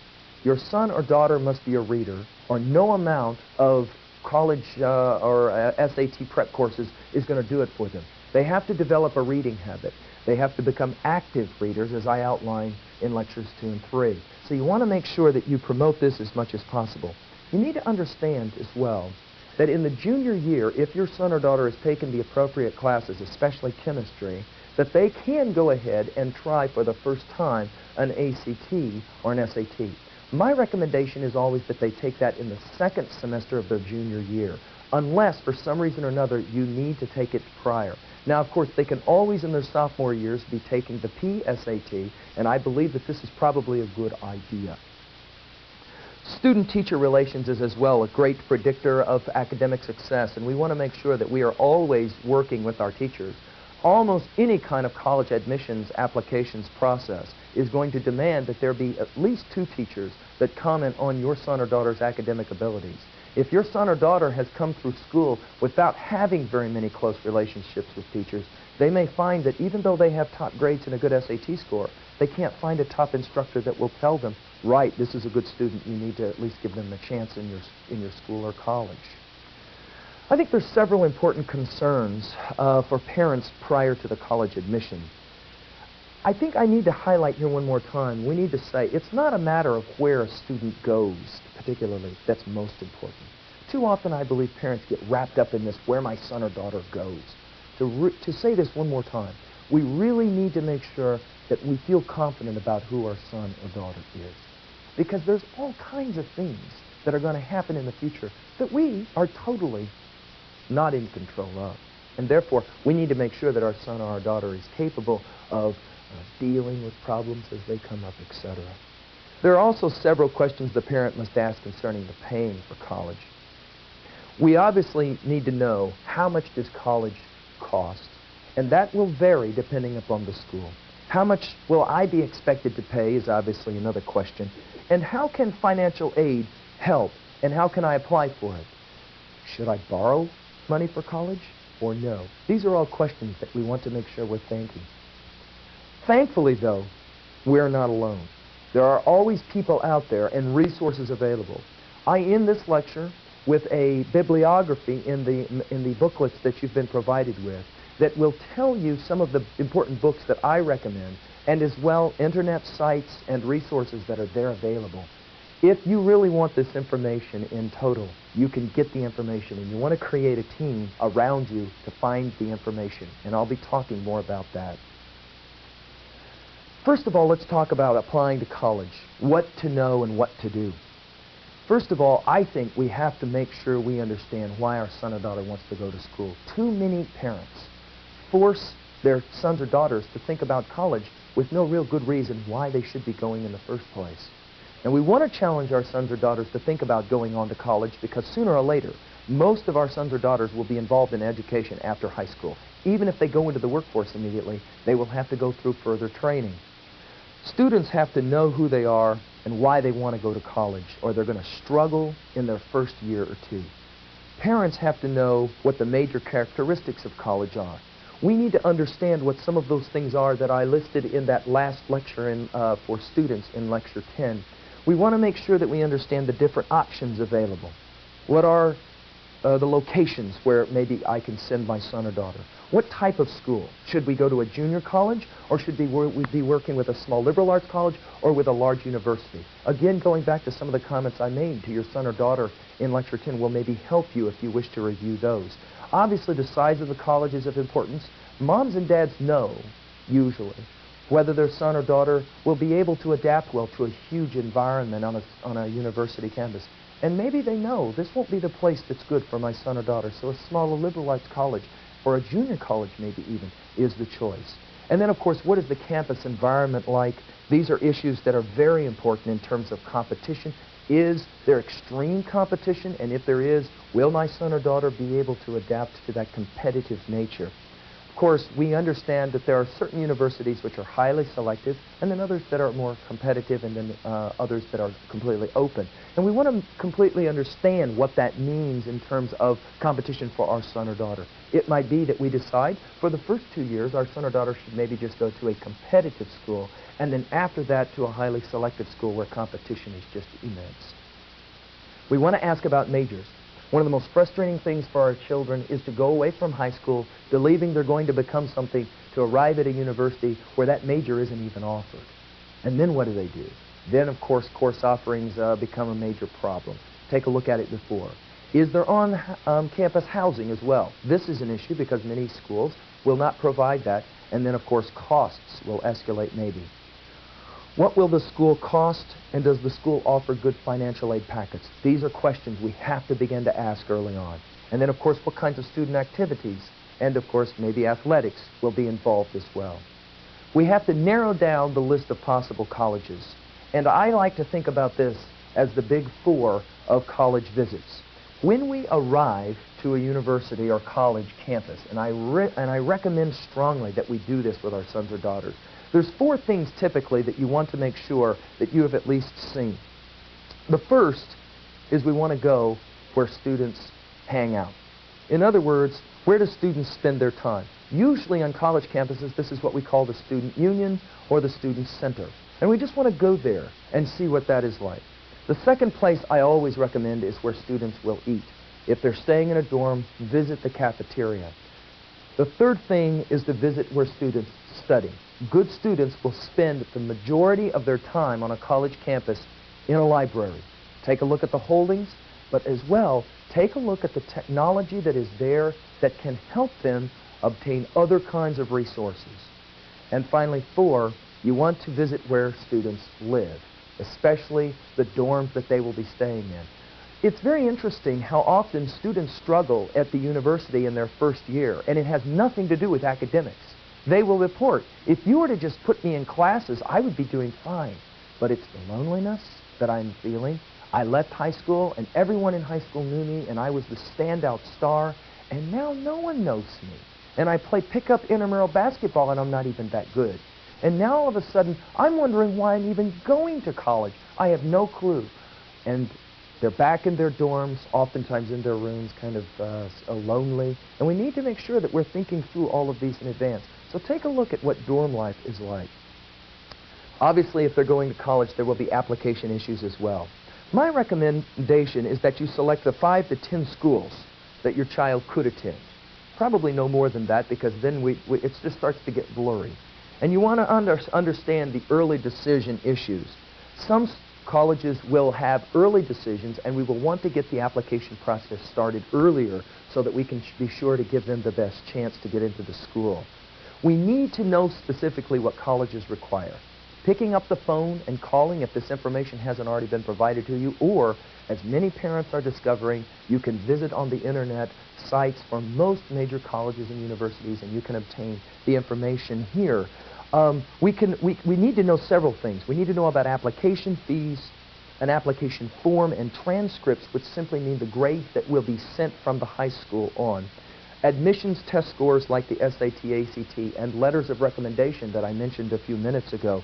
And of course, often the college, what we call the college application essay. Now this is an essay students must write, which goes along with the application process. And here, the colleges are looking for several things. Obviously, the ability to write well is one of them, but creativity and an understanding of just who the student is.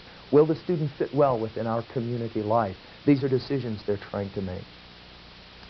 Some schools as well wish to see some kind of interview, and I think that this is very important. We need to know this in advance. Some students will be intimidated by an interview.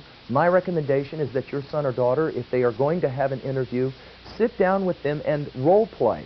Imagine yourself as the person asking questions, and then just kind of watch your son or daughter.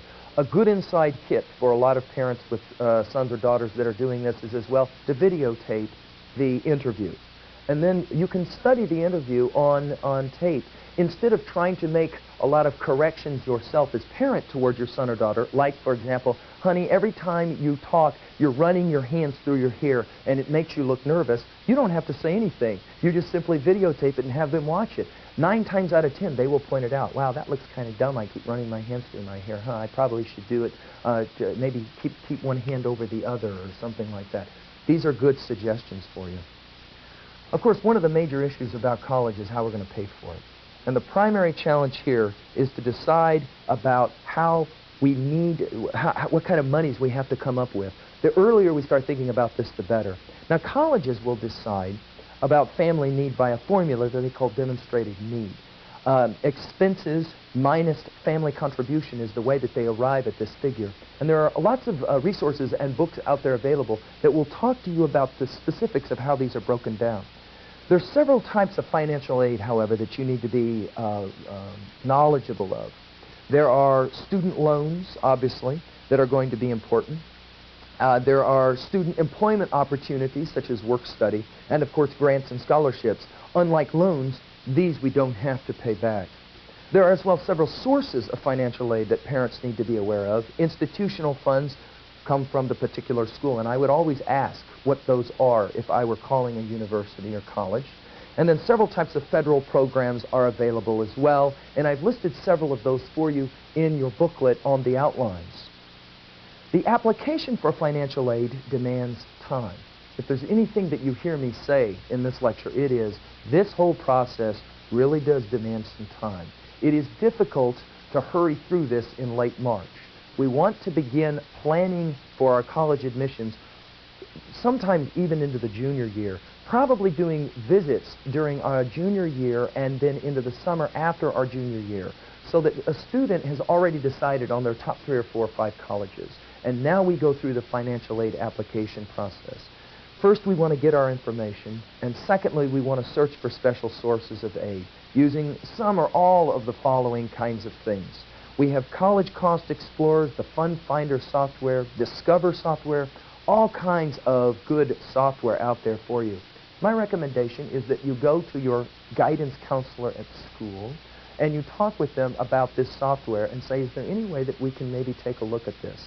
Of course, the internet is as well a prime source here, and I have listed for you in the back of your booklet, in the bibliography, a listing of all of the major internet sites that I highly recommend to parents. And I would recommend that if you do have a computer and you can access to the internet, that you find these sites. Even if you don't have a computer, you can go to your local library, and usually there will be access there provided for you. Or your local school library might have it as well. In terms of applying for financial aid, you want to make what I call the financial aid calendar, which a master schedule, which allows for you to have a timeline of how you want to make sure that all of this is done. One of the big deals in financial aid applications is that you want to make sure you don't miss any of the steps along the way. You may find yourself missing a step or two and then having to backtrack all the way again. And this can be extremely frustrating to you and obviously to your son or daughter. You want to make sure that you are getting the name of each of the programs that you're eligible for. You want to know the deadline. It's very important. And then you want to plan, obviously, to meet the deadline early. You want to make sure that you fill out what we call the FAFSA form. You can acquire this from your school guidance counselor, among other places. You want to make sure that that form gets in as soon as possible, because the sooner that we can get that form in, the sooner we can begin the process itself.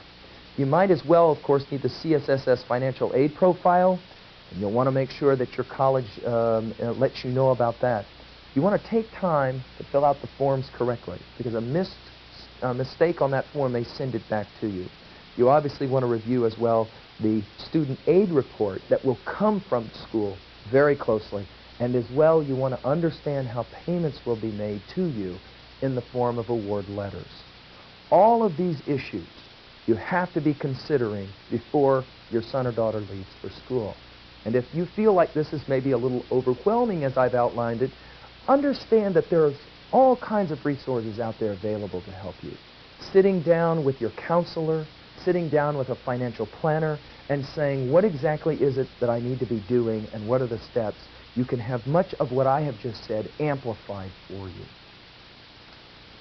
Now I want to talk for a few minutes about college and college survival.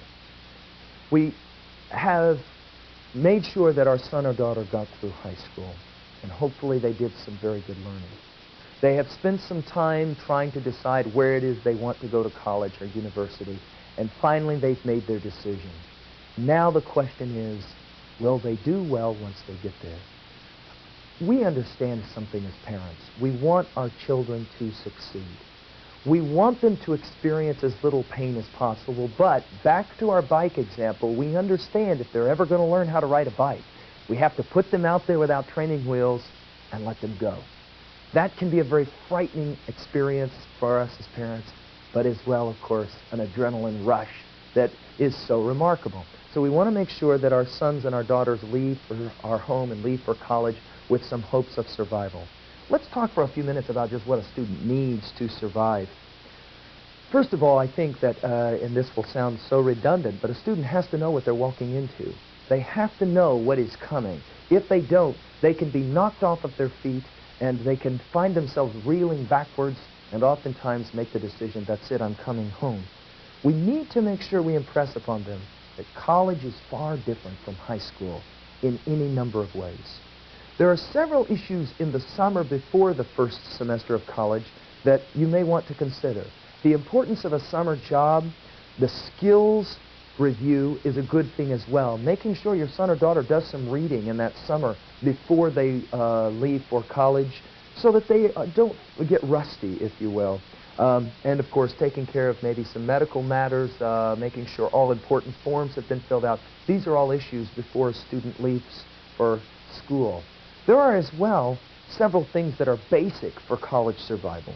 We want to think about things such as clothing, room essentials, academic basics. I've already mentioned some personal kinds of things. It's important, I believe, that we try to create for our young people at college in their dorm room as much of a home environment as we can. I make the recommendation to students, and I will make it here to you, that we try to always in our homes have a place of study where our young person comes back to study. This is the place where they study. We don't want them studying on their bed. We want them at a good table with proper lighting and resources around them. Important books, for example. Then my recommendation is that you as a parent help to collect those resources and take them with you to the dorm room.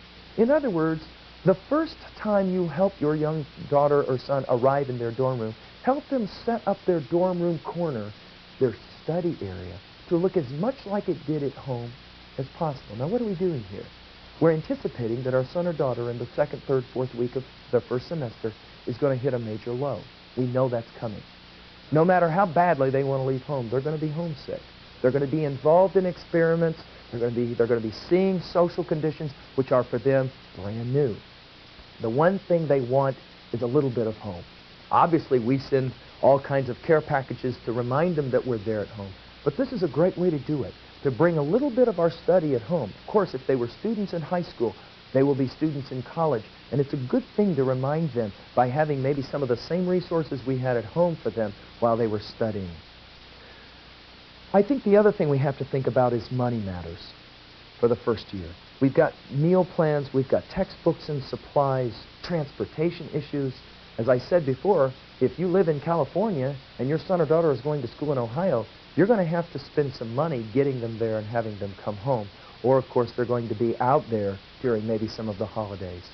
We need a spending plan, and we need to be able to track expenses. This is a big deal because most students leave high school and they haven't spent a tremendous amount of time taking care of their own funding. And all of a sudden, a parent is giving some money to a son or daughter, and they're spending it way too quickly. We're all familiar, of course, with those signs in football games, send more money. But the reality is we want our son or daughter to be responsible with the funding that's provided for them. Now to the first month on a college campus. All kinds of issues coming. And can I say this? We never can prepare for all of it. We want contingency plans. But we understand that things are going to come up we did not predict. And of course, then we have to be able to adapt. This is why learning is so important at the high school level. If a student knows how to learn, they can adapt to situations, they can problem solve. But there are several things we want to make sure that we understand. First of all, whether your son or daughter wants to do it, make sure they do freshman orientation at the school of their choice. They may feel like they don't want to do this and it's a waste of time and maybe they don't want to give up the additional day or 2 days, but I strongly recommend the orientation. We already are teaching our young people how to interact socially, and that's one of the major deals as they enter into a brand new environment. You want your child, obviously, to resolve any kind of roommate problems early on. This is what's important about having open dialogue with your son or daughter at the high school level. If you have open dialogue, you can pick up the phone and call them and say, how are things going? And they just simply won't say, oh, fine, or everything stinks, and hang up. Instead, you'll be able to talk through some issues. You might have to serve as counselor over the phone with some roommate issues and understand and get a feel for whether maybe this is a situation which has to be changed or just simply altered in some way. There are as well, of course, several major academic issues to consider in the first month that are incredibly important if we're predicting success. And if parents know these things, they can obviously help their son or daughter. Now, if you're watching this video series and you already have a son or daughter in college, one of the strong recommendations I would make is that your son or daughter watch the first few lectures of Superstar Student. And then you can talk to them about some of the things I will mention here. One of the most important things is master scheduling. Students at the college level in the first couple of weeks are shell-shocked when they realize all of the multiple deadlines they're being asked to participate in on so many levels. Especially, this is true, if they are engaged in any kind of extracurricular work. If they are athletes, for example, all of the reading, all of the paper writing, and then they have to travel and practice, etc. So we want to make sure that they understand what it means to have a master schedule and to use it. Of course, there is as well this issue of dropping and adding classes. Your son or daughter needs to understand that they can enter classes in the first year. And if in the first few weeks they find that this is not a class for them, they can make the decision to drop the class. However, there is always a deadline for this, and you need to be at least aware of when that is. There is as well, of course, the whole issue of meeting professors and feeling comfortable in the classes. And this is something that, again, you can even role play before your son or daughter leaves. And imagine yourself as the professor and the student, your child, is having a difficult time. How would they approach the teacher, the prof, and say, I don't understand what's going on? Role-playing that can, in fact, help. The use of writing labs and setting up study groups are as well both very important. Your son or daughter needs to seek out the writing lab early on, regardless of what kind of writer they are, and make sure that they employ it in the first couple of months, just so that they get their feet on the ground. There is nothing more damaging than an A writer in high school, an A student in high school, who loves to write, going to the university to receive a C on a paper. A lot of times this will shell-shock one of our students. We can sometimes circumvent this by going to the writing lab simply because a writing lab will tell a student how a prof might see or perceive the paper. Obviously, looking at what we did with the writing project in Lecture 8 will be an immense help in reminding students how we go through the writing process and project work. Understanding academic rhythms is a big deal as well on a campus. We always want to be reminded that what we're asking our children to do as they move off to college is to become involved in a whole new life. And so they need to get a feel of what academic life is like, to understand that exams come, it seems, in bunches at a certain time, and why that is the case. There are as well social issues that are incredibly important, and we want to point out just a few of these in closing. Many qualified students end up dropping out because of these kinds of issues. We want to talk to our children before they leave about the drug culture and the experimentation in sexuality on campuses. If we don't talk with them about it, they may not be able to talk with us about it later. They may feel ashamed. They may feel that they don't want to offend. And we have to talk about it because it's there. It is a fact of campus life, and we have to make sure that we speak about it. It's important to understand that our children are maybe experiencing a certain kind of freedom for the first time they've never known before. And it is to be expected that they're going to struggle and maybe stub their toe a little with that freedom.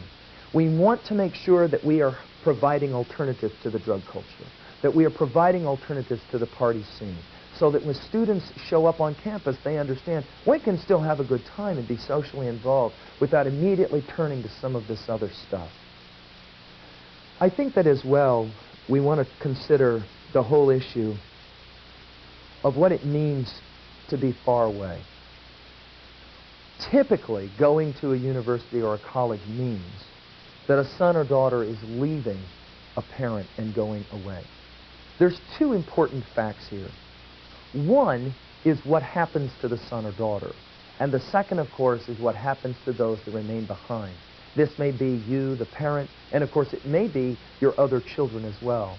When a student leaves and goes away to college, there is always something missing there. There's always an empty space at the beginning. And we have to find ways at home to try and work through all of that. One of the difficulties, of course, is being away from your son or daughter, and they are in school, and they are struggling, and your initial feeling is to jump in the car and run there to be with them. This is, of course, a pretty normal response.